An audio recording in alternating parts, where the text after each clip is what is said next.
حضور کے صحابی ہیں حضرت عثمان بن عبداللہ۔ آپ فرماتے ہیں کہ میری زوجہ مجھے ایک پیالے میں پانی دیتی ہے اور پیالے میں پانی دے کے کہتی ہے جاؤ یہ پیالہ لے جاؤ ام سلمہ کے پاس۔ یہ کون ہے ام سلمہ رضی اللہ تعالی عنہا؟ یہ حضور کی زوجہ محترمہ ہے، ہم سب کی ماں ہیں۔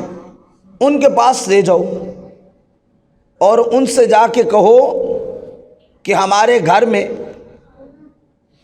کوئی مریض ہے، بیمار ہے، تو کرم کیجئے اس پانی کو متبرک کر کے دے دیجئے تاکہ ہم اپنے مریض کو پلائیں اور اسے شفا نصیب ہو جائے۔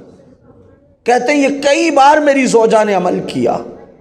عثمان بن عبداللہ کہتے ہیں میں پیالہ لیتا اور جاتا اپنی ماں ام سلمہ کے دروازے پہ دستک دیتا، وہ تشریف لاتی، میں ان کے سامنے پیالہ کر دیتا، وہ پیالے کو اندر لے جاتی اور چاندی کی ایک بنی ہوئی نلی جسے مشک و عنبر کے ساتھ معطر کیا ہوتا، اس سے ایک حضور کا منہ مبارک نکالتی، جس میں ایک منہ مبارک حضور کا رکھا ہوا تھا، اس کو نکالتی اور نکال کر اس پانی کے اندر پھیرتی رہتی، گویا اس منہ مبارک کا دھومن بناتی اور بنا کے مجھے دے دیتی۔ میں واپس لے آتا۔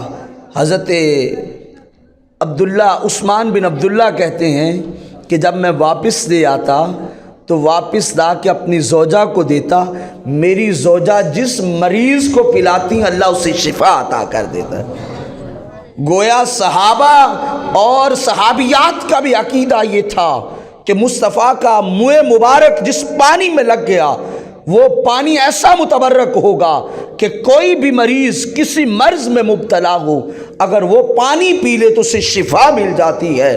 تو پھر سمجھو جس کے منہ مبارک میں شفا ہے اس ذات کا عالم کیا ہوگا، اس کا مقام و منصب کیا ہوگا، اس حضور کی کرم نوازیاں کیا ہوں گی۔